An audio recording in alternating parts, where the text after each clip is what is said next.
de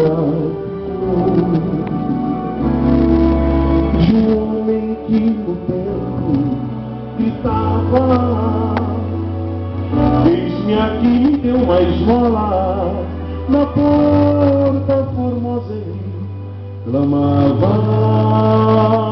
Há muito tempo ele ali estava esperando alguém que lhe desse uma esmola, um bocado, uma moeda qualquer.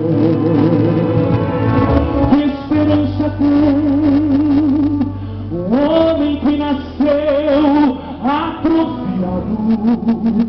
Que esperança tem